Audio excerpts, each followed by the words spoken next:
CBS just put out a very interesting mock draft where they took the Panthers and made some interesting trades, played with the idea of them fire sailing the team. So we're going to talk about that today because I think the Panthers are an interesting subject. But welcome back to Mock the Mock, where we take a look at someone else's mock draft.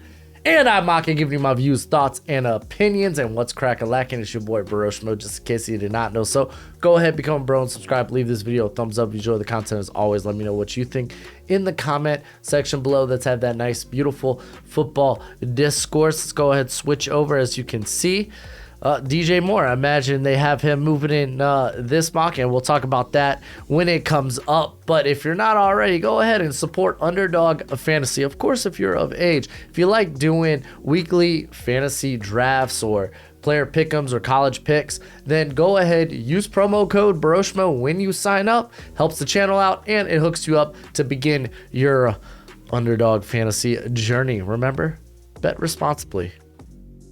But let's go ahead and get into this sucker. We will be doing a watch along tomorrow for the UCLA Oregon game. That should be a banger. Our first Pac-12 conference game of the year for a watch along. So hopefully it's a good one. So let's get into this. The draft order. Okay, so the draft order below was determined using Sports Liners Super Bowl odds. So, oh boy. But in reverse order. What? I don't know. We'll check out the draft order as we go, I guess. So they got the Houston Texans picking first overall. And, okay, so it looks like it's going to be kind of a normal draft order, I suppose. But regardless, they go CJ Stroud. And, yes, there's going to be a debate between Stroud. I know I had Stroud just ranked first on my midseason quarterback rankings. And I believe I'm going to change that after the Volunteer game. Like, Bryce Young, to me, is just can't miss. I get it, the size. You don't have to bring up the size. Obviously I don't care about the size at this point. Do I look like a man that cares about size? But the dude's just the best thrower of the football. There's not a better one in college football right now. This dude is Alabama. Once he leaves, I don't know what the Crimson Tide will be. I don't know. This dude's just so good. But CJ Stroud, I get it, dude. He's got prototypical size. He's got an NFL arm. Though I would say Stroud has a bigger arm and is more creative with the football. But I get it. Stroud, he feels like the safer pick at this point. So we get our first Panthers pick here. And they're going Bryce Young. Obviously, I just blew all that smoke up Bryce Young's butt. I love Bryce Young, dude. That's my dude. He's my quarterback. I feel like T.O. That's my quarterback. So obviously, the Panthers, you're gonna start this journey by getting your signal caller, getting the most important player for your franchise, for your roster, dressed in the quarterback position. It'll be interesting to see what type of coach they go with. Do they go with a more defensive-minded coach? Though I kind of doubt it. I feel like the team wants to be more offensive. But, I mean, just because they go with a defensive-minded coach doesn't mean they don't bring in an OC that's very good at that. But like a D'Amico Ryans, I think Ken Dorsey's going to be also a front runner for a head coaching job this year. So we'll see. Let's go ahead to the next pick. So we got the Chicago Bears going Will Anderson. They just go for the best player available. Reports maybe that they're trying to move Robert Quinn, which is fine. I feel like they're going to get rid of a few of those contracts and really make a big push to making this roster just better in general. They also got to keep in mind you got to try to bring back Raekwon Smith this offseason. So I don't know. It'll be interesting to see what they do. But Will Anderson is a great addition. That's how you want to start the draft off. I get it. Get Justin Fields some help. You can't do that from 3. Not with this receiver class and not with this tackle class right now. It's kind of tough. Like if you're in the top 4, you take one of the top 4 prospects, being Young, Stroud, Anderson, and Jalen Carter. We got Washington next. Maybe that's Jalen Carter. No, it's Will Levis. Holy crap. Listen, I get it. A lot of people are high on Will Levis. Again, pick 15, pick 20, that's when I start to think about Will Levis. I'm just not as high on him as the general draft community. But I get why people like him. You can't dispute the arm talent. The arm talent is there. He's a guy that can just make special throws, or at least capable of. I get a decision making, the progression, or at least going through his reads, needs to get better. But in terms of raw arm talent, arm strength, he's that guy. So I understand. I get it.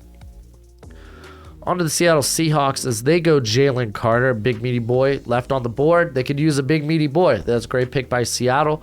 Let's keep going.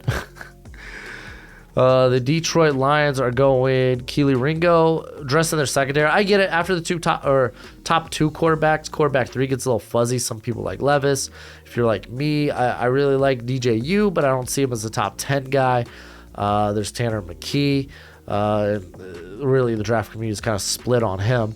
We can talk Anthony Richardson because you can't dispute the traits. He might not be ready now, but I will say this: like Jared Goff, you got to figure out the quarterback position at some point, whether it's through this draft or even if you bring in a guy to be a kind of a bridge option to that, whether it's like Jimmy G, Daniel Jones, he's a free agent. Hey, maybe Lamar does hit free agency. I'm telling you, that guy's gonna get franchise tagged like nobody's business. But maybe he does. I don't know. But Jared Goff, like they're gonna get off how much they owe him. Whether it's release him, bring him back on a better contract, you got to go a different route. But I get it, man. Get more cornerback help there. Mani Arawari seems like more of a rotation guy, more of a depth piece. Okuda's been pretty good this year, so pairing him up with Ringo's top notch. Pittsburgh Steelers go with the first offensive tackle off the board, Olu Fashanu. I like Fashanu. The thing is, the run block is not put together yet for him, and I feel like maybe a Broderick Jones, maybe more up their alley, even like Peter Skoronski, who gives you some little versatility, for the Steelers. Top corner just kind of got snagged in front of them, so it's not like they could go elsewhere. I mean, you could go elsewhere, really, if you're Steelers. I don't know. This one's a bit interesting. Fashanu, I love him. Just a bit of work in progress right now as a run blocker. Then the Atlanta Falcons are next, going Miles Murphy. Get more pass rush. Love it.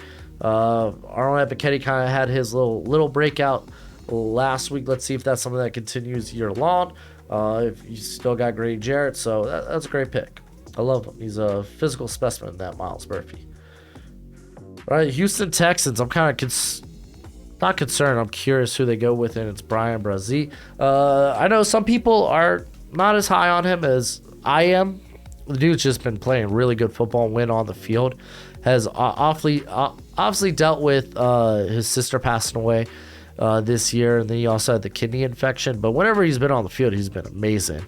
So there's that. He had the ACL last year. So don't peg him as an injury concern. I wouldn't do that. I really wouldn't.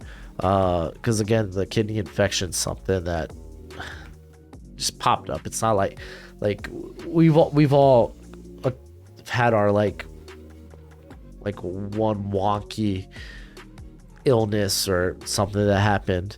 Like my shoulder, I feel like it's more long term. It's not even shoulder. It's what do they call it? Bicep tendonitis. I don't know, something weird. But I'm not worried about the kidney. I wouldn't worry if I were you either. And if anything, Combine will tell us more if there's anything more detrimental to that. He's looked fine after the ACL injury. Getting Houston some guys along the defensive front's nice. Arizona Cardinals go Peter Skoronski, so they get a little more versatility on the offensive line, which I like that. Obviously, you could upgrade from Beachum, which is fine. If you want to play him at tackle, Skoronski could really man up any spot on the offensive line, any hole you have. So this is like the one offensive pick I kind of really like for the Cardinals. The New York Jets are going Trent Simpson. Yo, okay. Normally, I love clowning CBS, but I love this. Get in. I feel like it's a bit too early, but get in their version of Fred Warner. I think Robert Saleh would love. But at 11, that's too high. Again, this linebacker class is kind of weird right now. Then this Philadelphia Eagles pick via the New Orleans Saints. They go to Antonio Johnson, Safety, yes, Chauncey Gardner-Johnson. He could be brought back, but like again, he was at this point a 1-year rental until they extend him. They got Marcus Epps. He's honestly been good when they've played, but a lot of teams like playing 3 safeties, and Johnson's a guy that could slip into the slot as well as play that traditional safety role. I think he's a good fit for the defense as well. Then we got the Las Vegas Raiders going Felix and Udike Uzama. That's the next edge off the board. That's interesting. He's been good. This edge class is starting to shape out to be pretty decent, like mid to late first round. Like after you got the top 2 guys, then it gets really like interesting. But Chandler Jones will be on Las Vegas roster next season, but all bets are off at that point. Okay, so I mean, I guess I don't mind adding someone to that mix, but like, why not dress the offensive line? Like, I feel like they could do better at tackle. Like, Thayer Mumford's been all right. They've been switching around that offensive lineup outside of Colton Miller. So, like, Paris Johnson's here, Broderick Jones is here. And then we got Quentin Johnston going to the Jacksonville Jaguars. I love this, man. Have him go on the outside. Give Trevor Lawrence one of those big contested catch guys that can really create after the catch that he grew up with in Clemson. Just man, this guy was raised on throwing to big boy receivers, and Quentin Johnston's a big boy receiver. Tennessee tight ends next on the clock. Jackson Smith-Njigba. Listen, unless you hate Kyle Phillips, I'm not grabbing a slot guy. That's kind of what he is. Jackson Smith-Njigba is kind of he's a slot. There's nothing wrong with that. It's just gonna be something where, depending on how much that team values the slot position, where are they willing to go in on it? Like, we've seen Cooper Kupp be fantastic in that role, but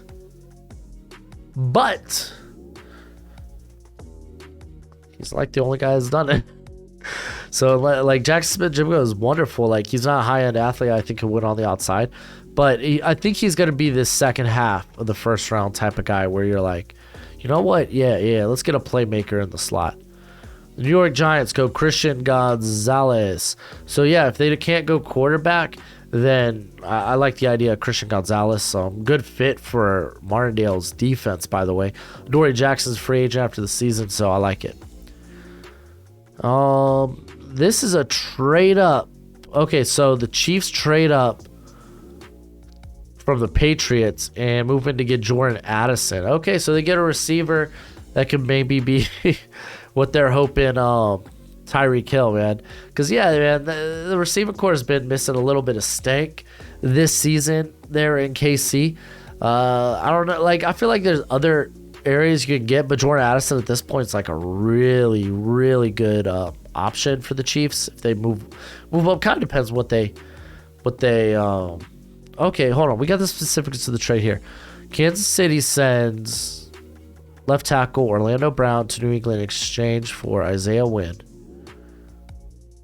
Brown was unable to reach blah blah blah. Wynn blah blah blah blah.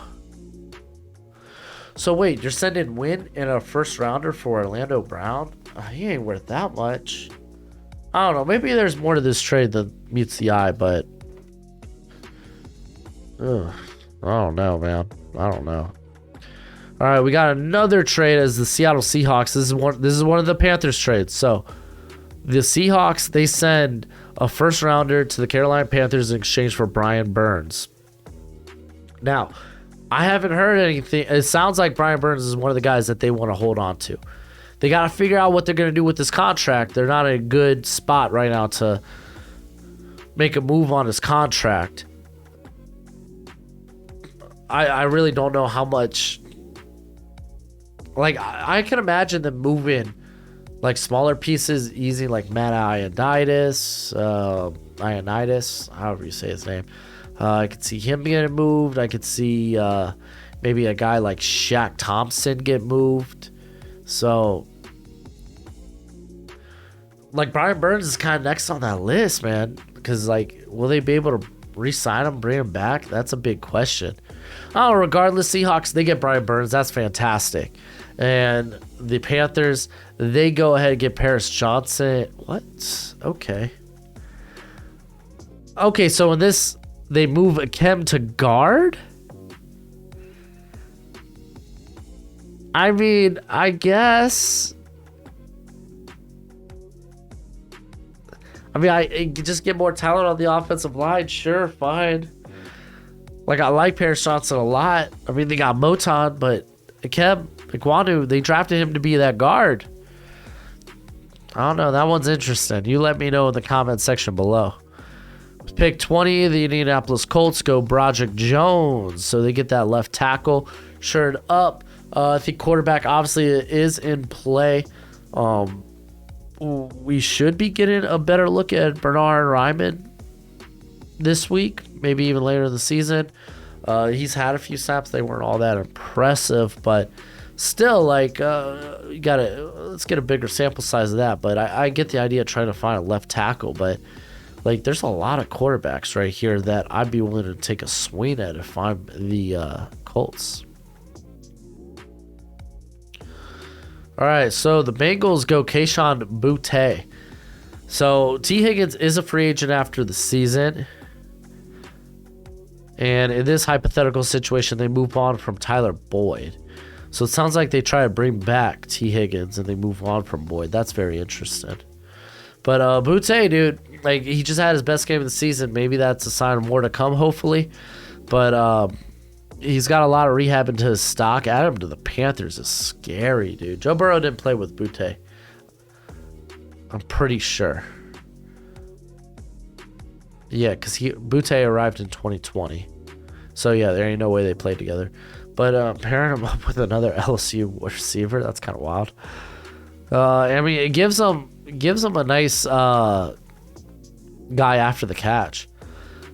The Detroit Lions go Brian Branch. They're going full overhaul on the secondary. Okay, that's interesting. This is the thing, man. The Lions, I don't know. Do you take a shot at a quarterback background here? I don't know. I might. They're listing Brian Branch as a corner. Maybe more so slot, because he's played a majority of his snaps in the slot, though he has played at safety quite a bit as well. Love Brian Branch. He's going to be my safety one when we get to our safety rankings. I'm a big fan.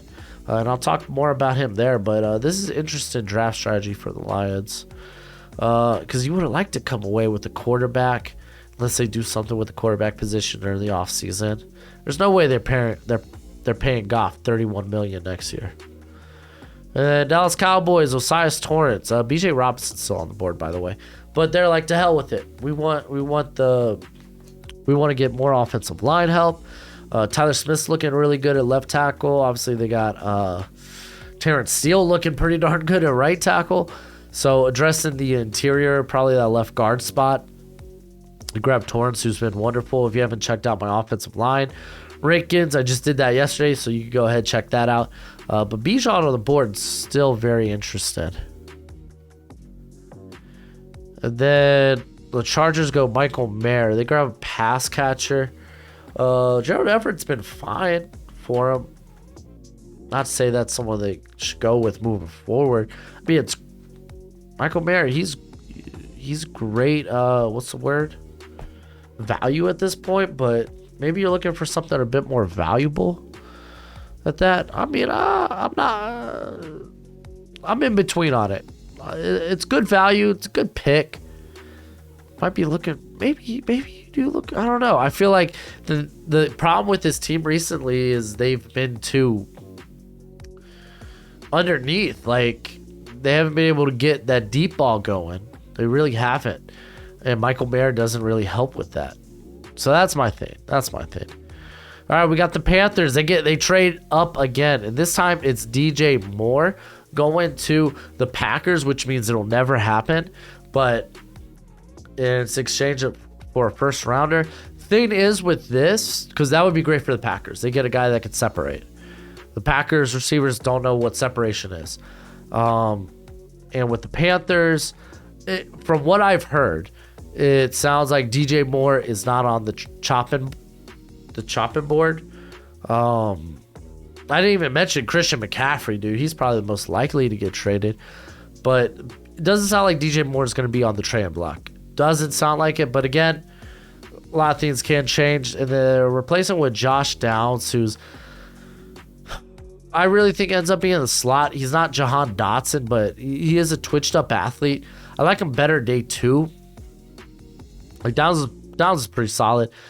Here at the back end of the first, though, I get it. The receiving class is kind of wonky, but I don't know, man.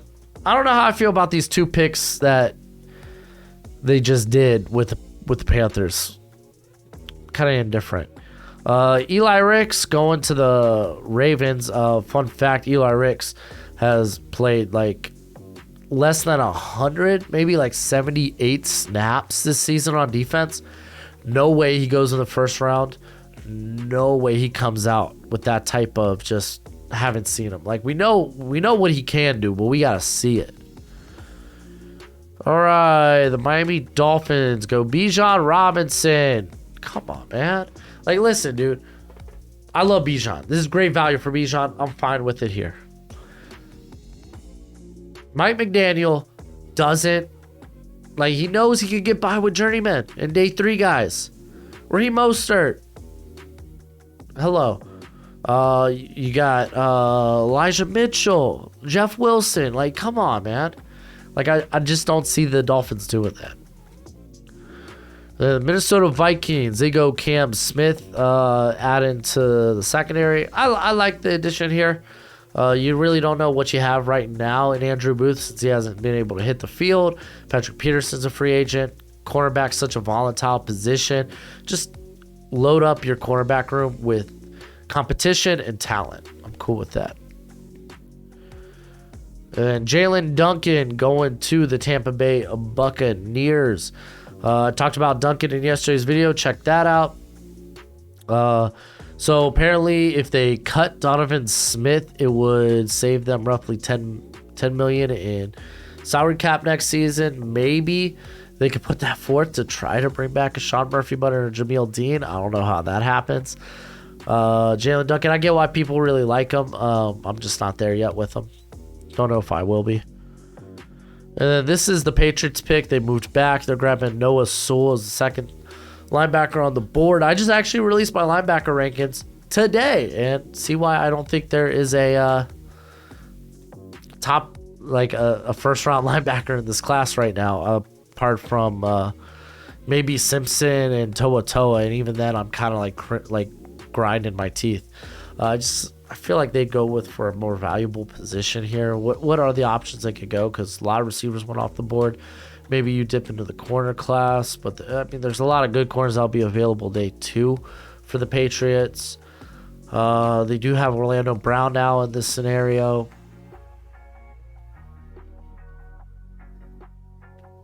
Oh, so what they did was they swapped first-round picks.